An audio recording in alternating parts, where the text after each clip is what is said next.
একজন এসএমইও বাংলাদেশে আজ পর্যন্ত এই বেনিফিট নিতে পারে নাই, বিকজ আমরা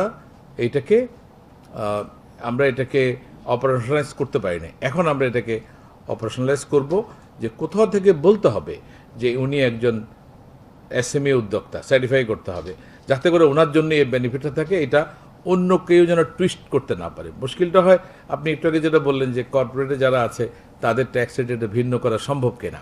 এখন আমাদের নারী উদ্যোক্তারাও তো ধরেন আমাদেরই ফ্যামিলির অংশ।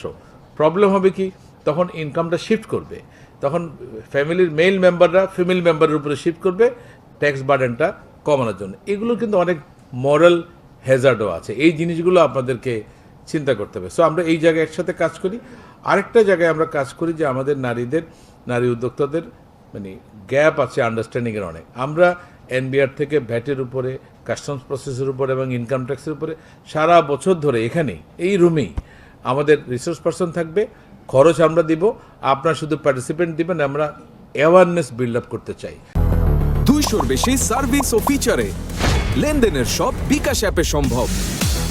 নারীরা যদি জানতো যে নারীদের 70 লাখ টাকা পর্যন্ত বছরের টার্নওভার ট্যাক্স ফ্রি, তাহলে তো নারীরা রাস্তায় নেমে যেত, কী ব্যাপার আমরা পাচ্ছি না কেন বেনিফিটটা, আপনারা কেন এর ব্যবস্থা করছেন না।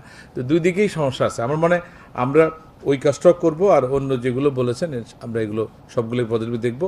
আর কিছু দাবি দেওয়া যেগুলো বলেছেন এগুলো আসলে আমার এখানকার না, যেমন ইনসেন্টিভ দেওয়া, বাজেট বরাদ্দ রাখা আলাদা করে, এগুলো আবার আমাদের ফাইন্যান্স মিনিস্ট্রির কাজ, যারা এক্সপেন্ডিচারটা দেখে না। ওই যেটা বললেন 100 কোটি টাকা ফান্ড রাখা হোক, এটা আইদার বাংলাদেশ ব্যাংক এবং আপনার কী বলে ফাইন্যান্স ডিভিশন করবে আর কি।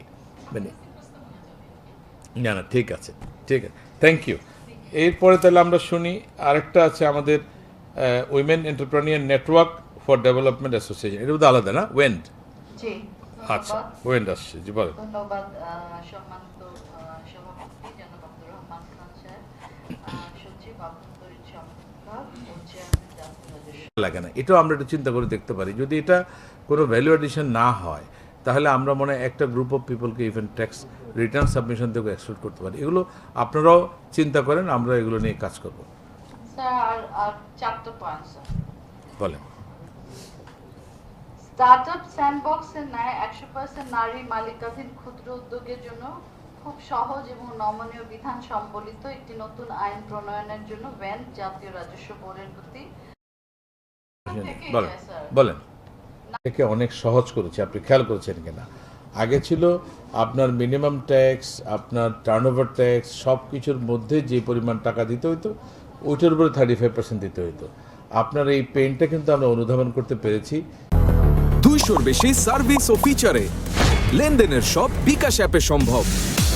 সে কারণে আমরা গত বছর বলেছি যে আপনার যে প্রফিট আপনি শো করেছেন তার উপর যেই ট্যাক্সটা আসে তার উপরে আপনি সারচার্জ দিবেন, নাম্বার 1। এর চেয়ে বেশি কিন্তু না। এটা কিন্তু আমরা গতবার একটা পরিবর্তন এনেছি।